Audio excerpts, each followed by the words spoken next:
अनु के सामने आएगी 20 साल पुरानी राजनंदिनी की सच्चाई कि आखिरकार आर्यवर्धन ने ही राजनंदिनी को मरवाया था। आपको बता दें कि भाई, सीरियल तुमसे तुम तक में अब फाइनली अनु चल पड़ी है राजनंदिनी की सच्चाई का पता करने के लिए। और उसके सामने अब यह सच आने वाला है कि आर्यवर्धन जो है उसकी कहानी क्या है। आपको बता दें कि आर्यवर्धन जो है पहले एक मैकेनिक का काम करता था, गाड़ियां बनाता था, और उसको प्यार हो गया राजनंदिनी से। राजनंदिनी जो कि बहुत ही अमीर थी और इकलौती बेटी थी अपने बाप की, जो कि बहुत ही अमीर थे। उन्होंने यहाँ पर राजनंदिनी को बहुत ही लाड़ प्यार से पाला था।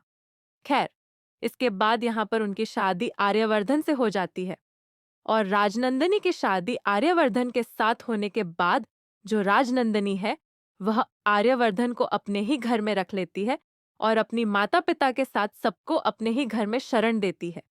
लेकिन यहाँ पर जो आर्यवर्धन है वह यहाँ पर लालच में आकर राजनंदिनी को ही मरवा देता है, और राजनंदिनी को मरवाकर राजनंदिनी ग्रुप यहाँ पर सारी खोल देता है।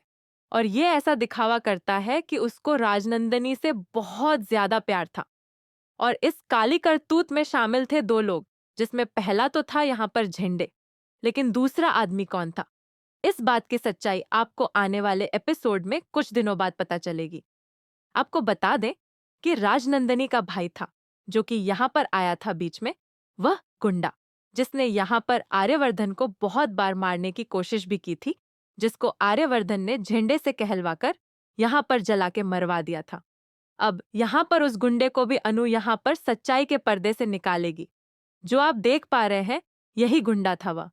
अब इस गुंडे की सच्चाई जब आपके सामने आएगी कि जलंधर जो है वह राजनंदिनी का भाई था, तब अनु के होश उड़ जाएंगे। जी हाँ, जलंधर को अपने रास्ते से हटाने के लिए आर्यवर्धन ने मारने की कोशिश की थी, लेकिन उसको मार नहीं पाया था। लेकिन दूसरी बार बहुत ही तगड़ी चाल चली गई। अब दूसरी तरफ यहाँ पर वह तीसरा कातिल कौन था, राजनंदिनी का। इसकी सच्चाई तब पता चलेगी जब अनु शादी करके आर्यवर्धन के घर में आएगी और सच का पता लगाएगी। अब इससे पहले राजनंदिनी की सच्चाई, आर्यवर्धन की कातिल होने की सच्चाई अनु के सामने आए, सच अनु के सामने न आने पाए, इसलिए यहाँ पर आर्यवर्धन बहुत ही बड़ी चाल चलता है। वह यहाँ पर जो भी राजनंदिनी की तस्वीरें और जो भी यादें हैं, उन्हें अनु की नजर में आने से पहले गायब करवा देता है, उन्हें जलवा देता है। अब अनु को यहाँ पर आर्यवर्धन से प्यार हो गया है। आर्यवर्धन को भी, इसलिए वह नहीं चाहता है कि अनु सारी सच्चाई जान जाए और कोई बड़ा कदम उठाए। जो राजनंदिनी थी वह भी हूबहू यहाँ पर अनु के जैसी ही थी, बल्कि अनु जो है वह राजनंदिनी का पुनर्जन्म है। जो राजनंदिनी मर गई थी उसका पुनर्जन्म हुआ है अनु के रूप में, और वही अनु अब यहाँ पर शादी करके आर्यवर्धन की जिंदगी में वापस जाएगी।